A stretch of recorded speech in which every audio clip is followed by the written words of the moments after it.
What led you to choose your career? Now, in your life, you've held a number of positions in your short life, but almost all of them are in the social justice field. Right. And that's unique, I think, for people who've sat in your position as NAACP head. They've come from a variety of backgrounds. But how did you get set on this path? What is it? Is it everything that led up to taking this first job that led to what you are today, or? You know, again, between my grandmother's stories and my parents' stories, without pandering, sort of events like Eyes on the Prize, my imagination as a child and increasingly as a teenager was very much captured by the continuity of social movement in this country.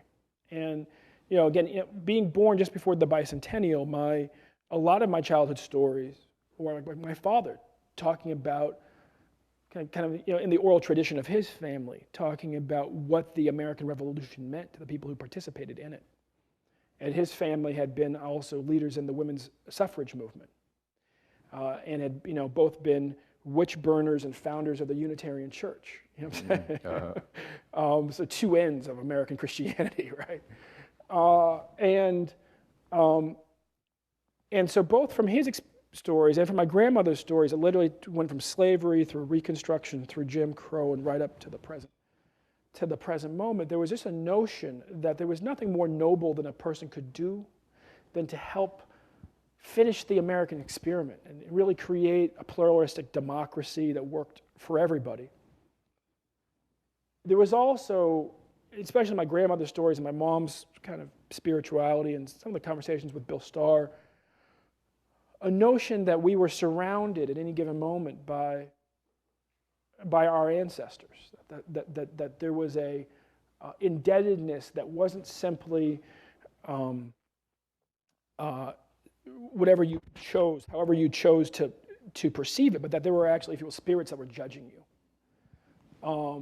And that sense, sort of metaphysical sense of sort of responsibility and possibility.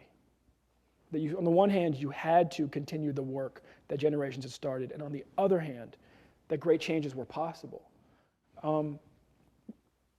Led me to a place where I really have considered no other path. I mean, it's just what I've just kind of looked for how I could just help change the world for the better as quickly as possible. And I know at one time in your life you wanted to be a lawyer, yeah. And you decided against that. What made you change? Because all the cases that I worked on when I was at the NAACP Legal Defense Fund, as summarizing depositions for lawyers, or even dealing with mail from inmates who might become members of plaintiffs or organizing plaintiffs in Harlem, all of the cases were older than I was. And I felt like I'd been sold a false bill of goods, These stories about Thurgood Marshall, and there was the decision, and all was good. Right. And the combination of finding out that Brown versus Board was still an active case in the early 1990s because they were simply trying to enforce it in Topeka, or dealing with death penalty cases, working as an organizer on a death penalty case that was 19 years and was what I ultimately stumbled across when I was invited by a legal defense fund lawyer to organize on the case. And the pace of good decisions by the court sort of quickened in that particular case, and then went down to Mississippi, where the governor was trying to shut down a black college and turn it into a prison.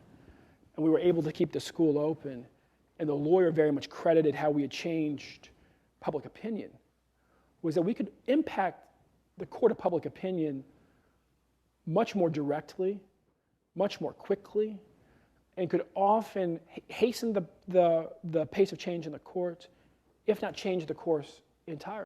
And that's part of part of the theory I brought to work at the association. We said the victory in the Troy Davis case. I was thinking just about Troy Davis.